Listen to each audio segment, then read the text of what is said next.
Well, it's a very nice place. Thanks. I wasn't quite sure what was going to happen. I thought we might be meeting in some cafe or something. So, hope I don't disappoint everyone. Can you hear me okay?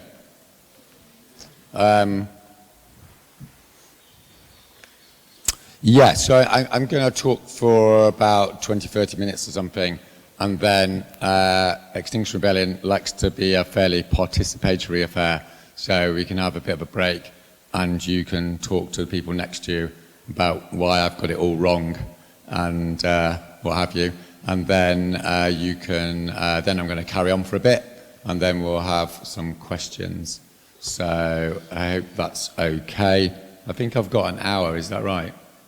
Right, okay. Okay, so yeah, I had a very nice introduction, thank you. Yeah, I have been on hunger strike, get quite hungry, but I haven't done that for a while. And I have been arrested a lot of times, been to prison a few times, so I'm not your normal academic. But I am an academic as well, and I'm not going to do some big rhetorical sort of speech for you guys because it's not really my style.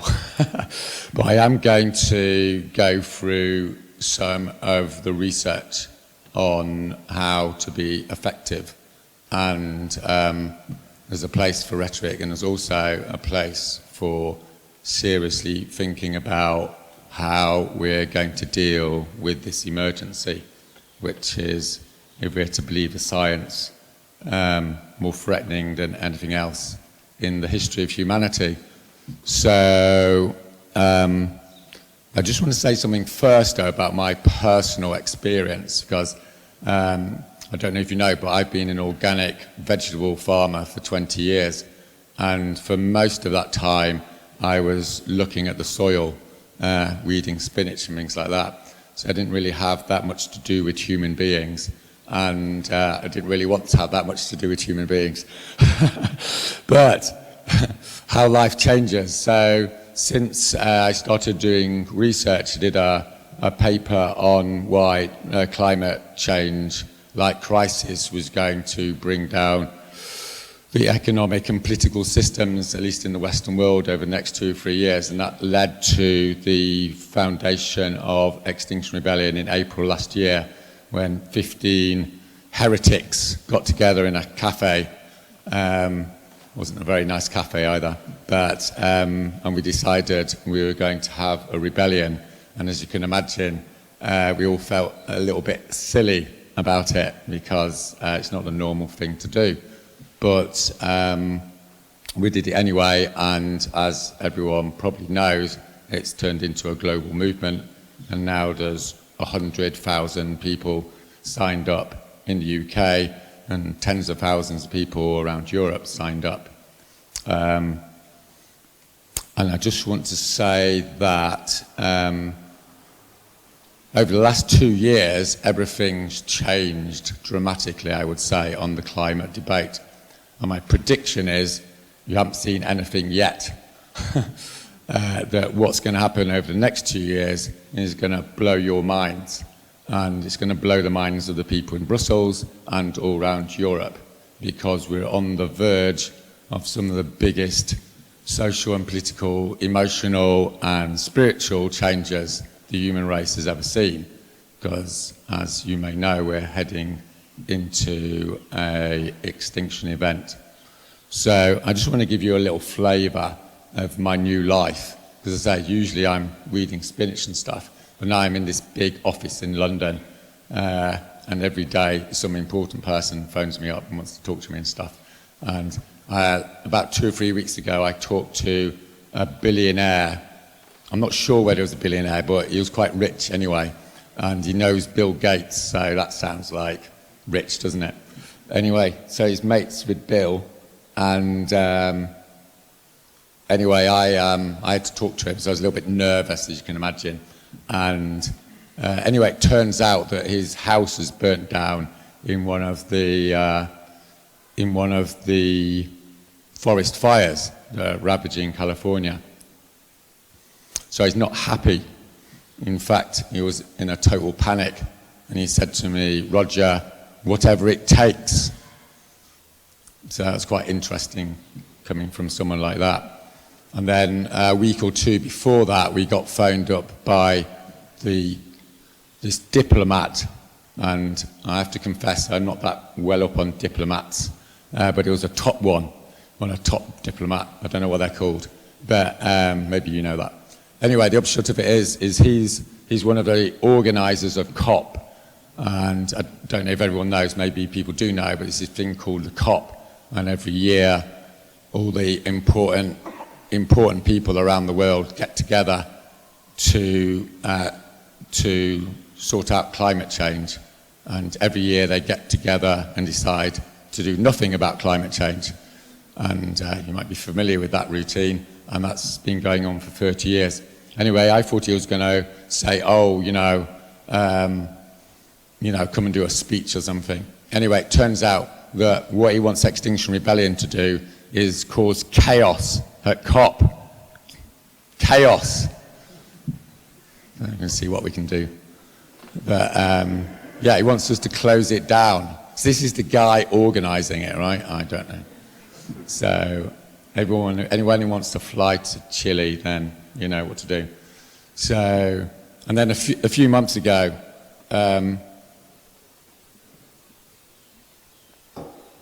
we were phoned up by this BBC journalist. So he's this top BBC journalist. I think it was during the April Rebellion.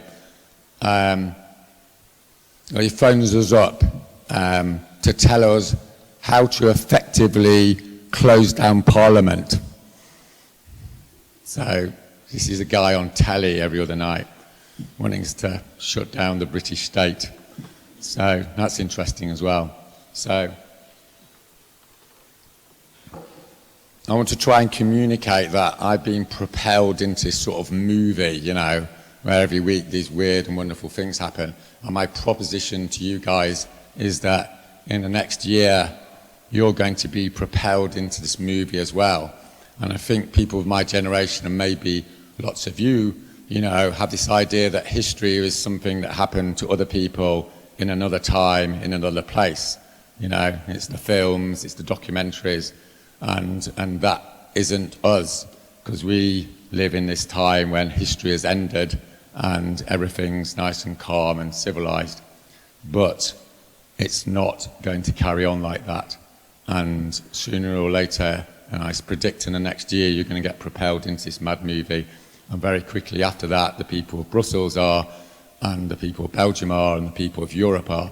And they haven't quite worked that out, which is why they're not in this hall tonight. But they will be soon. And the reason why is because people want to know what's going on. And I think for 30 years, we've been lied to, haven't we? By the diplomats and the experts and the politicians. They've said, we can sort this out, leave it up to us. We're doing the reports. We're doing all these special documents, and leave it up to us, and it'll be fine. But it hasn't been fine, and the penny's dropped that these people are going to take us to our death. That's the reality of the situation. And they're not going to do anything. And as it happens, now that I'm semi-famous, I get to talk to a lot of these people, and I can tell you they're not going to do anything. The only people that are going to do anything are you guys in the room. So welcome to history. So I'm going to tell you a little bit before I get onto the nitty-gritty of how to bring down governments and what have you. I'm going to tell you a little bit about the climate crisis. Because I think one of the biggest problems about this whole climate change business is people don't actually talk about it. I mean, they don't really talk about what's happening. I used to go to all these meetings, there was lots of climate activists there from my research, and I talked about loads of things, but they didn't actually talk about the science. And one of the reasons why people don't talk about it, because it's so fucking awful, right? I mean, who wants to talk about it? But what Extinction Rebellion has done, and one of the reasons we've been successful, is that we've basically given ourselves permission to actually look at it and feel the emotions that that brings up in us. Because only when you emotionally connect with the horror and the grief of what's coming down the road will you find the strength to actually act in a way that's effective.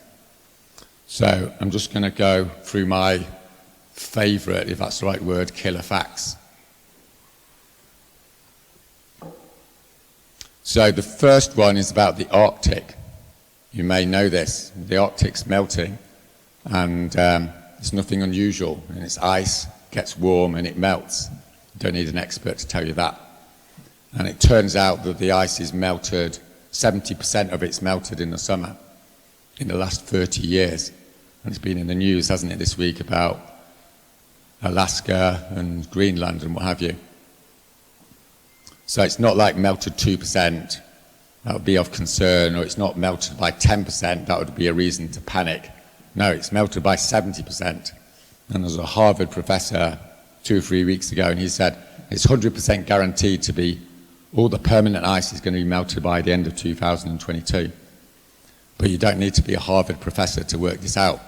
You can go and look at the charts, right? It's ice, it melts because it's warm, and it's going to go. Don't need to be an expert.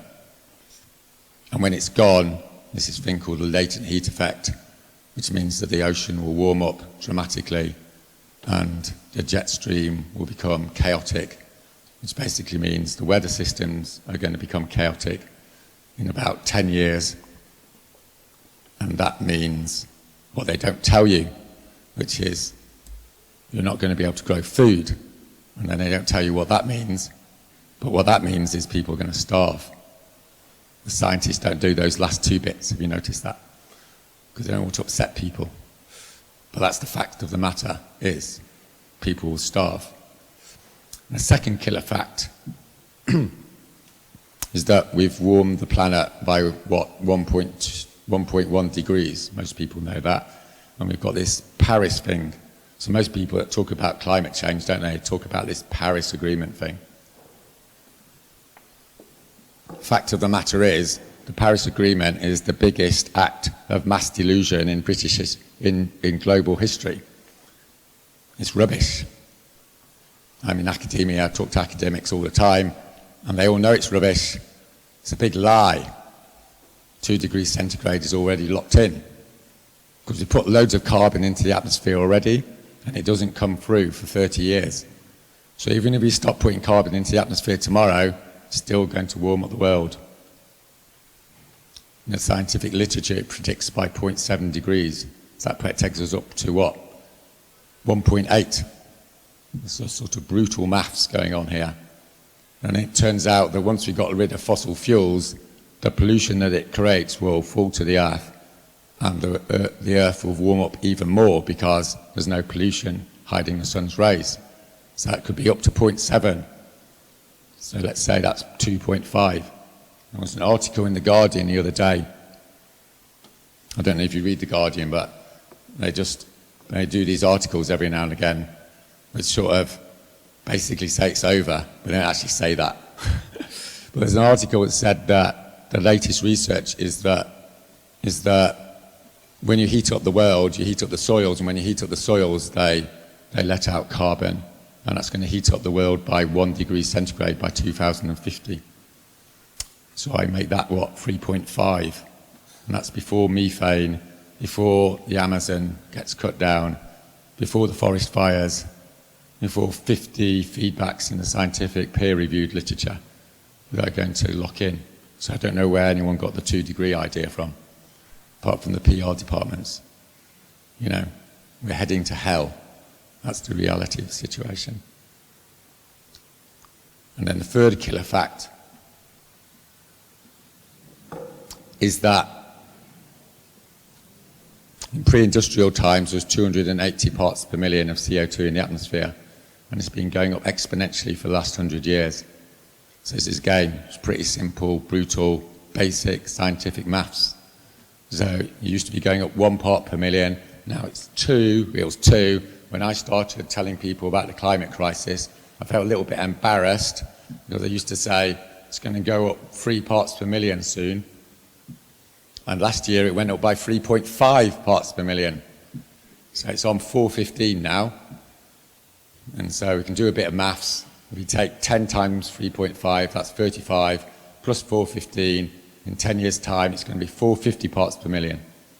And that's the same as 2 degrees centigrade locked in. So it's coming down the line. There's also an article, I don't know if anyone saw it this week. I mean, there's articles every week, right? I'm just giving you a little latest update. That the scientists that are feeding into the IPCC report in 2021, it's leaked that they've done like climate sensitivity analysis, which basically means how much it heats up as you put more carbon into the atmosphere. So it turns out that most of the reports are now predicting 5 degrees centigrade at 560 parts per million. 560 parts per million is going to happen in the next 20 to 30 years. 5 degrees centigrade. So everyone know what happens at 5 degrees centigrade. There's a scientist that spent like 30, 40 years doing research on it. Says at 5 degrees centigrade there's going to be 1 billion people left on the planet, huddled around the poles. Because he's a scientist, he doesn't tell you the whole story, but you can work it out. Where have the other 6 or 7 billion people gone? They've all been slaughtered in war and starved to death. So there's some killer facts about the climate. And obviously, it's worse than that, isn't it? Because the thing that the climate scientists don't tell you and the politicians don't tell you is the main thing that's going to happen is social collapse. It's about the social implications of all this. It's not about the polar bears and the ice and the temperature. It's that states are going to collapse because they haven't got any money because of the chaos. When states don't have any money, it means poor people don't get any other welfare checks. It means they can't send their kids to school. There's no universities. There's no hospital beds. And this is what I'm going around Britain at the moment saying is, if you want to mobilize people about the climate crisis, talk about their pensions, talk about house prices, talk about what's going to happen to their kids when they're sent off by fascists to protect us from migrants in southern Europe. That's what's happening. That's when you'll know what the climate crisis has happened. That's a universal message, right? And then we're going to run out of food.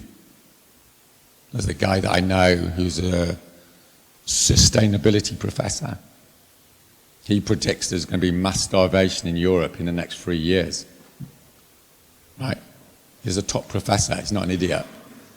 Because food production was down last year 20% in North America and Europe and Russia for the first time ever. And it didn't get any cooler this year, did it? So it's totally real. It was 46 degrees in France, 42 degrees in Germany. Last week it was 38 degrees in London. The highest temperature ever. It's like moving through treacle. I'm an organic grower, I'm a farmer, I can't grow any more outside because I can't afford the risk. So there's farmers all around the world who are shitting themselves.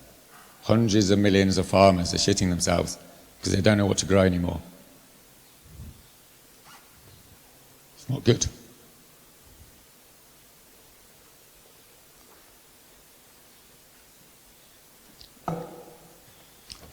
So, what to do?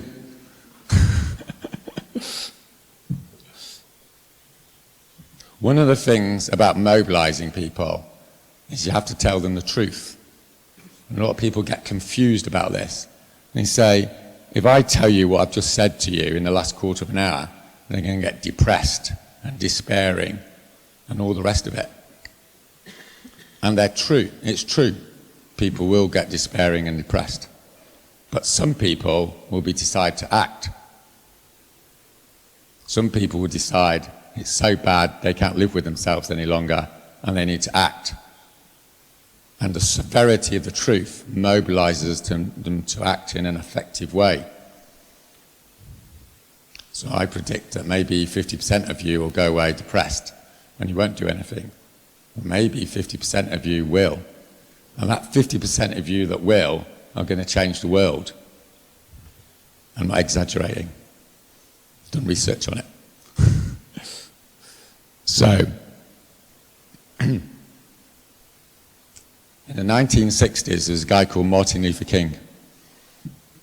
He had this bright idea of using civil disobedience to transform the lives of black people in the American South.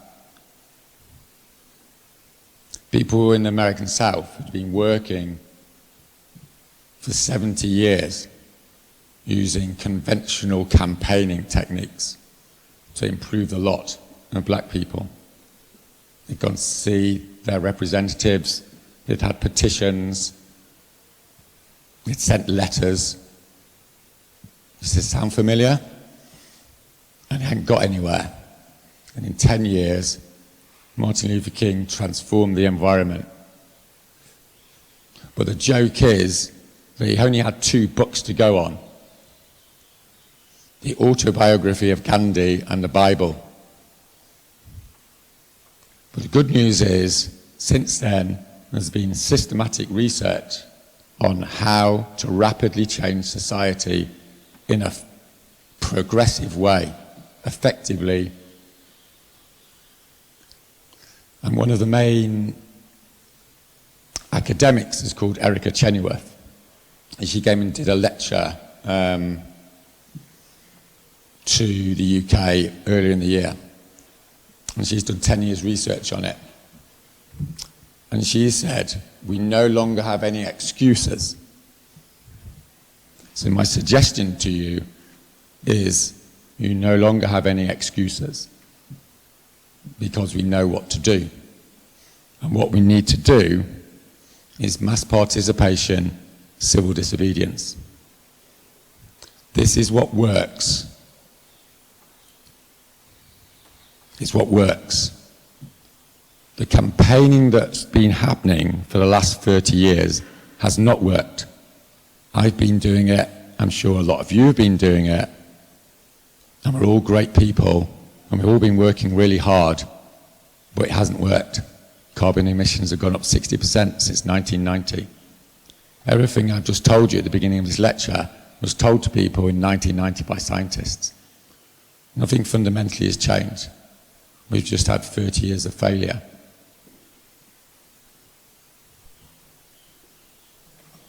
So I'm briefly going to show you how it works.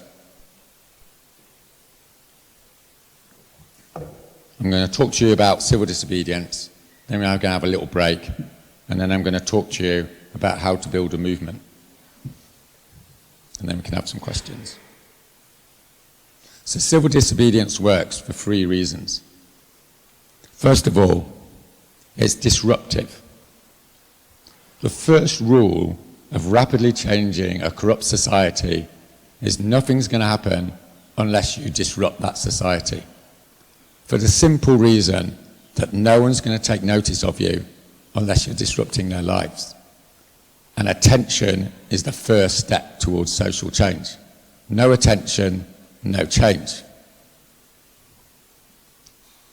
The second thing about disruption is it costs the bad guys money. We're in a society where money counts. And the people that run society, if they don't have the money because you're disrupting things, that's what brings them to the table. This is nothing unusual, right? In 1880, the working classes of Europe discovered the labour strike. They worked out that if you go and ask the employer for a pay increase, they say no. If you withdraw the labour, that costs them money. And they come to the table and they give you a pay increase. Not every time, no guarantees, but it works.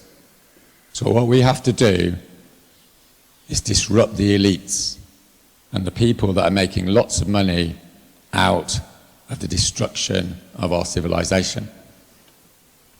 The second thing is sacrifice.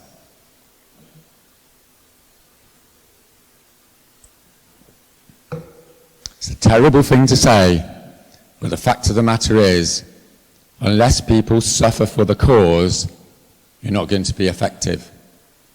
And we've had 30 years, haven't we, of being told we can have activism without suffering. Okay? You send the £3 to Friends of the Earth, to Greenpeace, you send off the emails, you know, you go to the meetings, you go on the march, nothing's really costing you much. That's why you're being ineffective. You have to suffer. And I'm not saying that because I'm some Calvinist extremist, okay? I'm saying it because it works. So how does it work? Because action speaks louder than words. If you go and get yourself arrested, if you go to prison, if you get hit on the head by the police, and variations on the theme, then people take you seriously because they empathize with your suffering. And this is what happens all over the world when regimes are brought down. The regime goes and attacks the demonstrators. People see it happening, they feel emotional empathy, and they go down and join the demonstrators. You have to draw out the violence of the system so that everyone can see that violence explicitly. That's how civil resistance works. And lastly, you have to be respectful. It's very tempting to say horrible things about people that are doing horrible things, but it's not optimal. If you want to get into negotiations with the Belgian government, then treat them with respect. Disrupt them like hell, but treat them with respect. And if you follow what Ghandi did and Martin Luther King did, they were all into disruption, but when they enter the negotiation room, they're very respectful. And it turns out when you treat people decently, they're more likely to treat you decently. So I'm going to give you like 3 quick examples of this.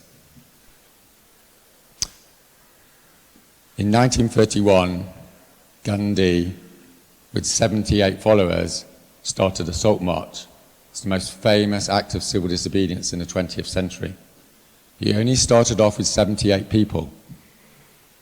There's about half the people in this room. That's not a hint. Could be.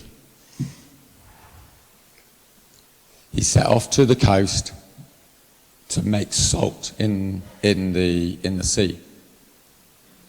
The first thing about doing civil disobedience is to choose something that's very innocent and obvious and normal, but also happens to be totally illegal. And the British authorities said he wouldn't allow him to do it, and to cut a long story short, they lined up in a row, and as Gandhi's followers approached, they got their truncheons out and split open their heads. There was blood everywhere, photos were taken, film was taken, it went round the world, and there was an international outcry because the violence of the British occupation of India was made explicit in that moment for all the world to see through the peaceful sacrifice of those Indians.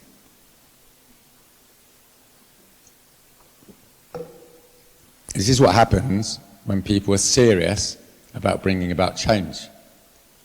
Because if you read the history of that period, the Salt March was the point at which Indians realised that the British were not civilised after all, and they needed to be got rid of.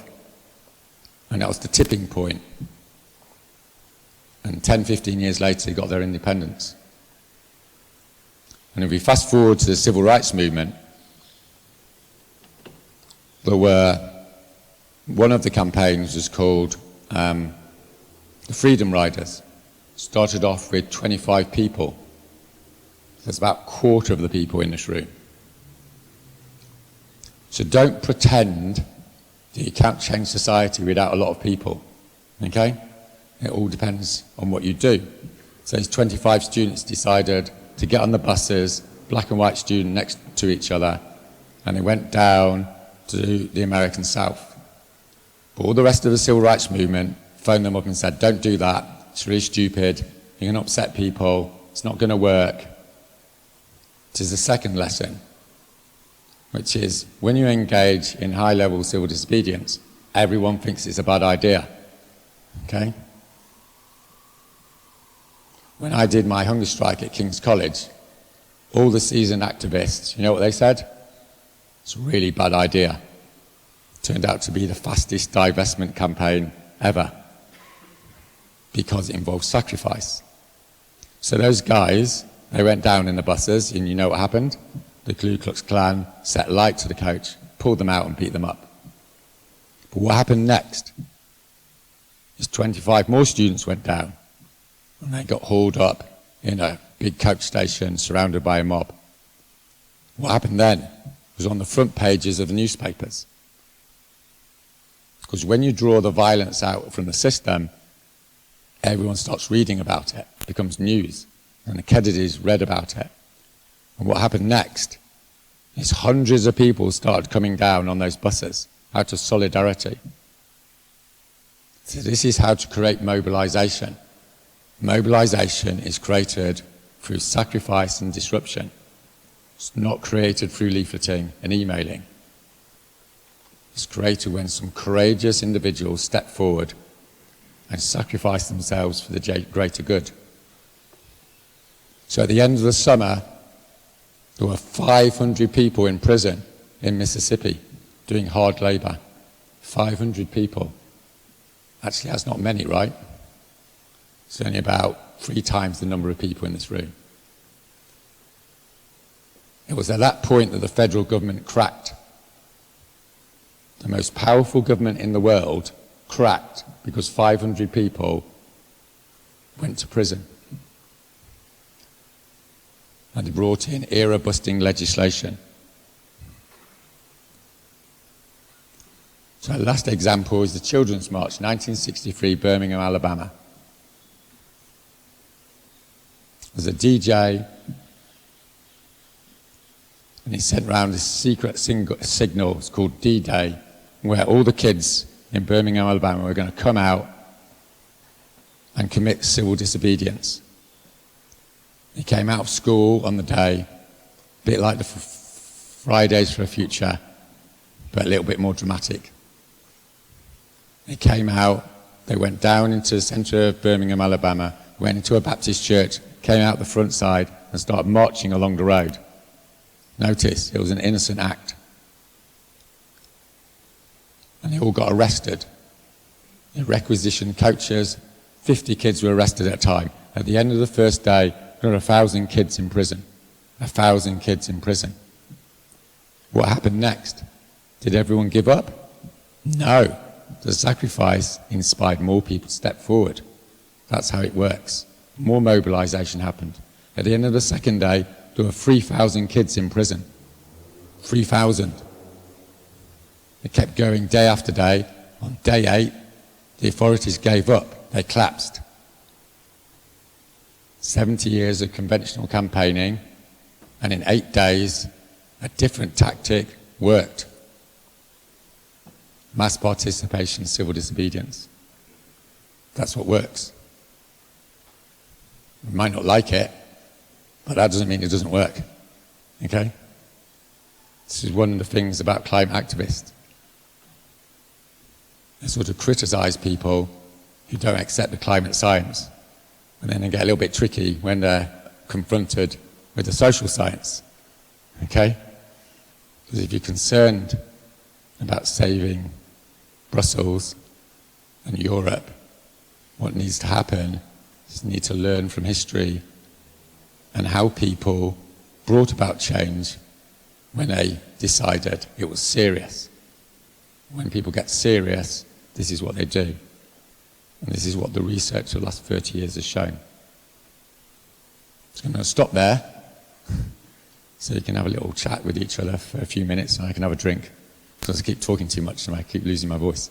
But if you want to turn to 2 or 3 people next to you, if it's someone you don't know, that's really good, they won't bite, ask them what they think and have a little chat. Thanks. We'll do 5 minutes.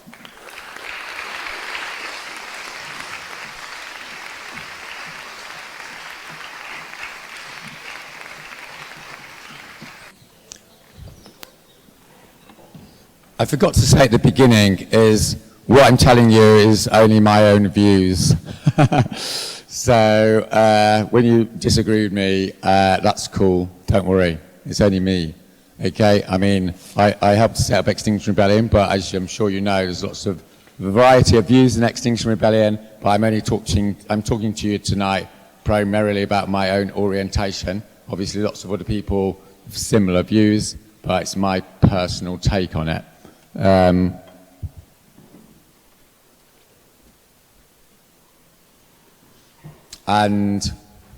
I'm sort of going to continue my theme, as it were, is that, yeah, it's great feeling really upset about what's going to happen and feeling very virtuous that you're going to do things about it.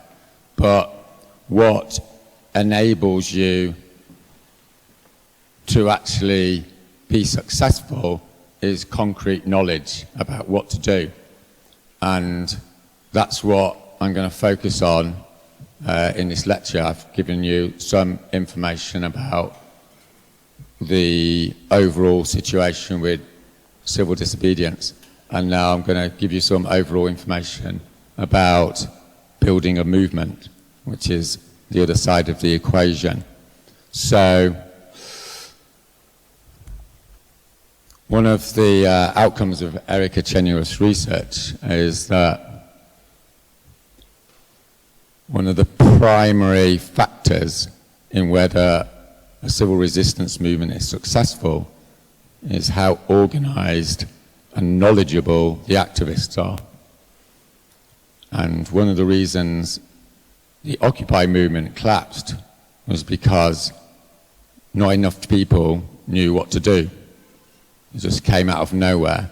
Extinction Rebellion came out of a year and a half of systematic research into how to organize civil resistance. And that involved practical stuff. I had to go and get arrested 10 times with my notebook. So, yeah, I'm going to give you the other side of the equation. And obviously, in an hour lecture or whatever, I'm not going to be able to give you all the nuances. So obviously some of these things are going to be a little bit simplistic. But I'm hoping to give you, like, you know, the general gist, as you might say. Okay, so in the second half, I want to primarily talk about movement building. And the main point I want to make is that movements are quite paradoxical. And there's this thing called the paradox of political identity. And it goes a bit like this. It's like you set up Extinction Rebellion in a town in Belgium, and you're feeling really sad and lonely because no one thinks like you do. And then you have your first meeting and 15 people turn up, and they're all like you, and they're all shitting themselves about climate, and you suddenly have a big adrenaline rush of sort of like connection with all these people, and you keep meeting, and it's fantastic, and you all become good friends, and it helps you to mobilize yourselves, and you're motivated to do all those boring nights in front of the computer and what have you. So the good news is that once you create your political identity, you can grow as a movement. But there's a sting in the tail, which is once you've grown your movement with that political identity, that very reason for your success is the reason why your movement doesn't grow beyond a certain point. Because after a certain point, the people that you need to come into your movement aren't like you. And they don't talk like you, they don't live where you live, they don't have the same opinions and all the rest of it. And they come into your meetings and decide it's not for them and leave. Or you'll be critical of them because they haven't got quite the right same approach as you has. And so the paradox is the very reason for the success of social movements is also the reason for their failure. And to be honest, no one's quite worked out what to do about it. But there are some things that can be done, and there are some things that have to be done if we're going to mobilize a mass movement to engage in civil disobedience.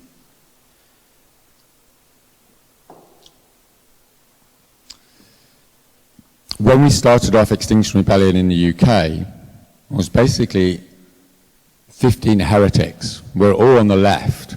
We all decided that what the left had been doing for 30 years was not successful because they weren't engaging in mobilization. What that means is people who had radical opinions just talked to other people that had radical opinions. And what we found out from doing research is that if you want to build a mass movement, you have to go out and talk to, dare I say it, ordinary people. Have you heard of those? That's scary. So we didn't go and talk to Greenpeace. We didn't go and talk to the climate activists. We didn't start having meetings in a room arguing about all the things that all these people argue about. We ignored the climate movement. What we did is we went out to town halls and village halls all around Britain. And we did 100 talks in 3 months. And the talk consisted of what I've just told you, which is, we're fucked. Civil resistance works, and come to our rebellion in October. 3-part talk. And it worked. Because, interestingly enough, the message that we're totally fucked is a universal message. It's not just what left-wing activists think. If you go and talk to normal people about the demise of their sons and daughters, you will find that they're just as concerned as you are. And what we did in the UK was build a movement where 80% of the people hadn't been involved in politics before. And I've just been round doing talks to some of these 100 groups in the UK. And many of these people have never even heard of the Green Movement. But they're coming up to the front and committing themselves to go to prison. A lot of them are women over 50. Not the usual demographic, right? The reason why they're doing it is because they care about their kids and their relatives and their community and, dare I say it, their nation. So this is what we have to do. And one of the problems of Extinction Rebellion spreading around the world was lots of activists and concerned left-wing people got to hear about it on social media. And then they formed groups.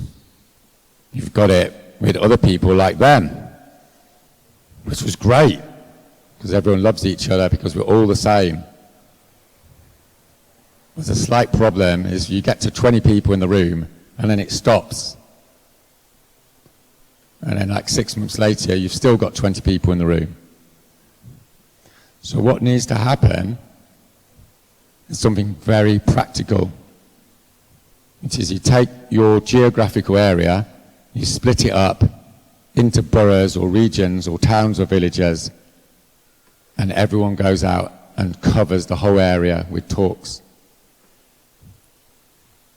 And one of the things the research shows is that social media is actually highly ineffectual at mobilizing people a lot of the time, while face-to-face contact does, because you can see people's faces and their eyes. And that's how Extinction Rebellion has been built, obviously partially because of the civil disobedience. The civil disobedience interacts with the talks. So you do the civil disobedience, people contact you from all around Belgium, let's say, you give them a ring, you arrange to go and do a talk in their village hall, you get 10 people involved, you train those guys to do a talk, so that those guys can talk to guys that are like them, and then you have a pathway to action, which is come down into Brussels and be arrested. And then you start again. And that's how we built the fastest growing climate change movement in history in 6 months, from 0 to 100,000 people. Obviously, there's a bit more to it than that, but that's the main gist.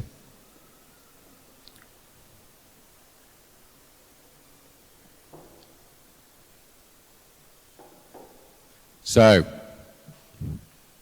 I'm aware this is a big challenge, because for 30 years, progressive and left-wing people have had this idea that they're right and the other guys are wrong.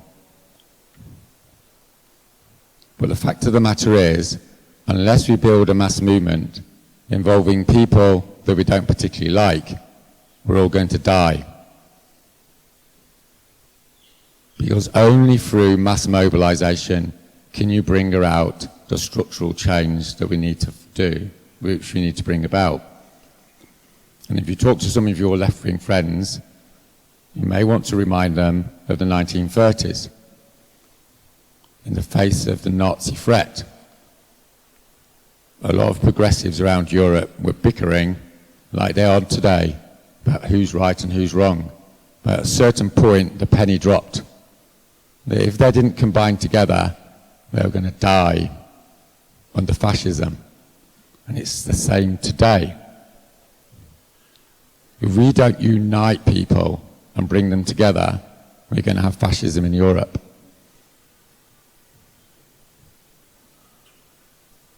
So what does that mean? It means uniting with people that we don't like. And as you may know, in 1938, there was a popular front. It involved everyone, from conservative Catholics through to liberals, socialists and communists. And that's what we need to do. We can't afford the luxury of identity politics. And if you follow this path, lots of people will criticize you. If you're not already aware of it, lots of people criticize me. But I want to make clear, it's not because I love right-wing politics or because I don't like left-wing people. I've been on the left all my life. It's that when there's an emergency, you have to get serious about what you've got to do. So that's the other side of the equation.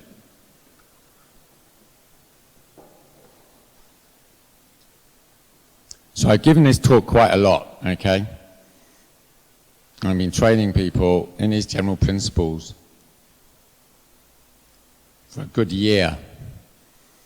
And it's been really good. And there's thousands of people that have been mobilized. And if this was a normal social movement, I'd be quite pleased with myself. But unfortunately, this isn't a normal social movement. It's what I call an emergency mobilization.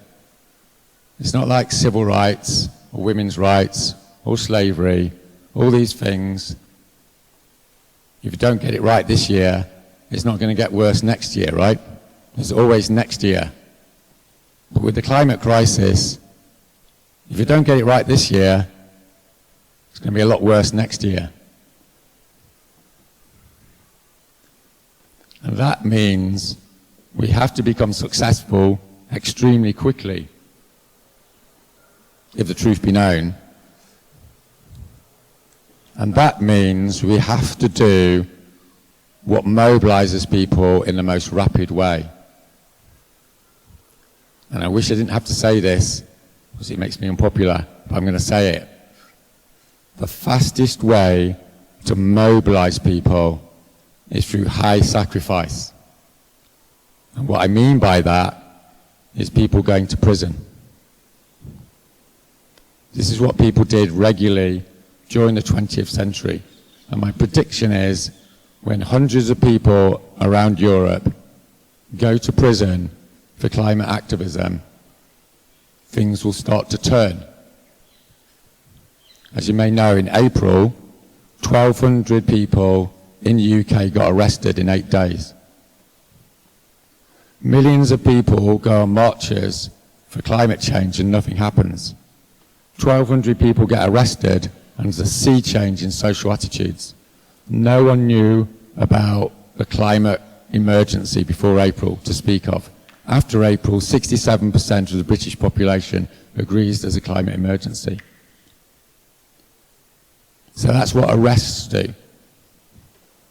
But as the examples that I've gone through show, when people go to prison, it's like getting arrested, except 100 times more effective.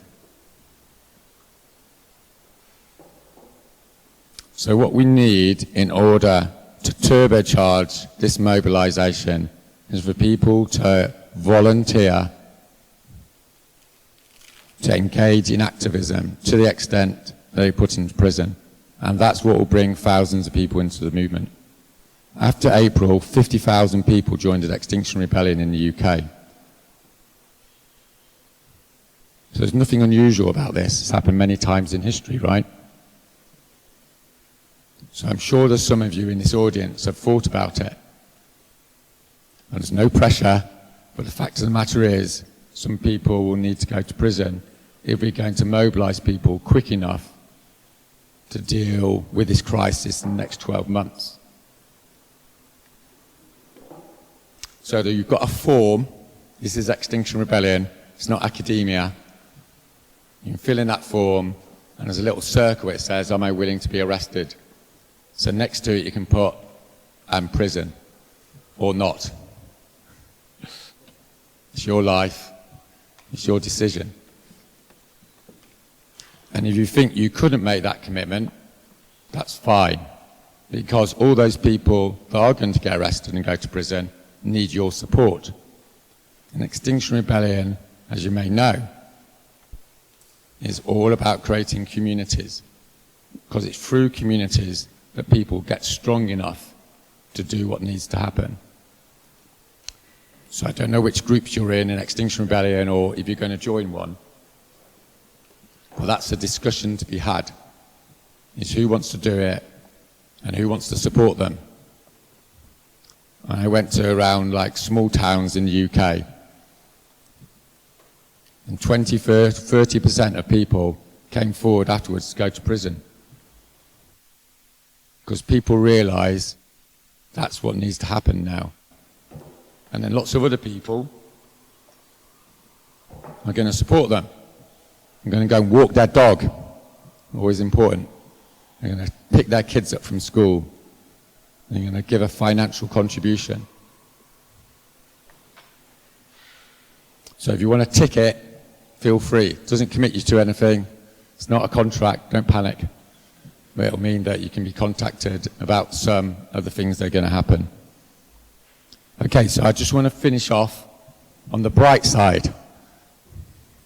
Because we're in a culture, aren't we, where if you're too miserable, you're not very popular.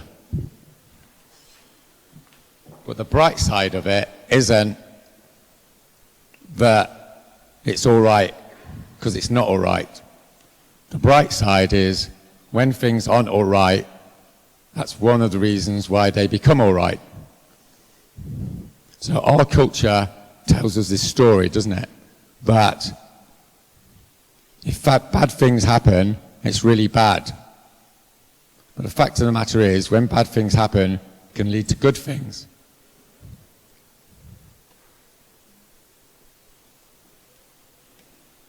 And in April, thousands of people went down to London to get arrested. They're all very scared, as you can imagine. 80% of them never done that before. But afterwards, I was a little bit scared that they were all going to come up to me and say, you know, you owe me 2 weeks' wages. Something like that, you know. But lots of people came up and said, that was the best 2 weeks of my life, Roger. So the bright side is that when you step up to do what's right, you become happier. Strange but true. And the reason for that you can find in all the ancient wisdom traditions of the world. And it goes like this. If you're living a lie, If you live a lie, then it's going to undermine your soul, to use old-fashioned language. If you're sitting there thinking, I know about this crisis, but I don't want to act, or I don't want to accept it, you're going to be miserable. It's also going to make you ill. But when you step up and decide, I'm going to do what it takes, I'm going to step up so I can look my grandchildren in the eye, then that tension and that lie disappears because you're doing what you have to do. And a final sort of paradox that I want to share with you is I've just spent like an hour telling you how to be effective. Well, the people that are most effective are the people that don't care about being effective, because they just stand up and do what's right. And the first people to build movements, like you guys, need to stand up because it's just right, not because it's going to work. And that happens all around the world.